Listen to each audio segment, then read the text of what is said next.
Спайк! Гората стана тъмна и опасно! Страх ме! Хей, Руби, май си мислиш за същото, за което и аз. Не знам за какво си мислиш ти, Спайк, но май наистина си мислим за едно и също. Настана страшна беда. Изгубихме се в тъмната гора. Ние сме мишленца, с пъргави краченца, скачахме, играхме, пяхме и лудяхме, без да разберем, залутахме се в гората ни съвсем. И така, в тъмнината, ние изгубихме следата. Кой ще ни помогне? Пътя да ни спомни. О, Руби, и сега какво ще правим? Ние трябва да намерим обратния път за вкъщи, защото мама ще се тревожи за нас и ще ни търси. Да, Спайк, ние ще намерим обратния път, защото няма по-умни мишлета от нас в цялата гора. Хей, Руби, виж, стигнахме до полянка, огряна от светлина. Спайк, погледни по-внимателно. Това не е полянка. Ние сме се озовали в детската градина при най-малките и най-послушните деца. Здравейте, мили деца! Ние сме чували, че децата в детската градина знаят много песни. Така ли е? Ами, щом е така тогава, хайде, изпейте ни една песен, за да съправим голямата беда, която ни сполетя. Да се успокоим и след това, весели и бодри, ще открием по-лесно пътя за дома. Нашата любима песничка е "Ало, ало, слънчице". Ще ни я изпеете ли? Хайде да я чуем.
Деца, благодарим ви сърдечно.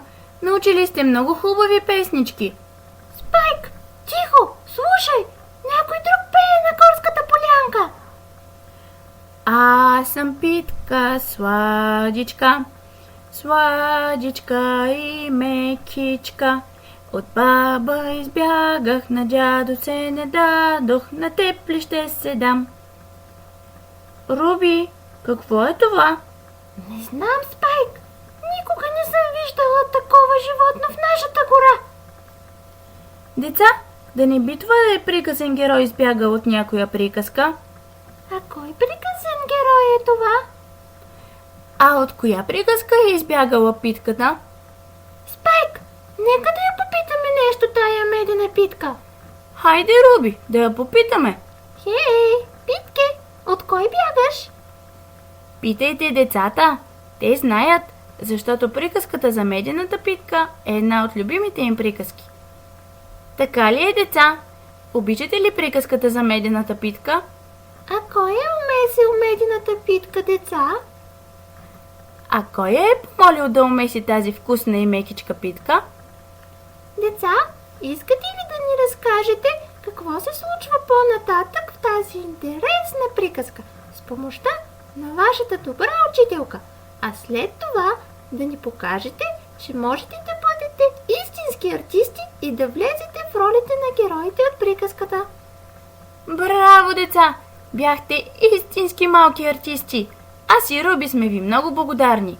Вие ни научихте на весели песни и приказки. Сега ние бързо се прибираме, защото ей там по пътечката се задава мама Гризана. Ще й разкажем колко е хубаво при най-малките деца от детска градина Звънче. Довиждане, деца! До нови срещи!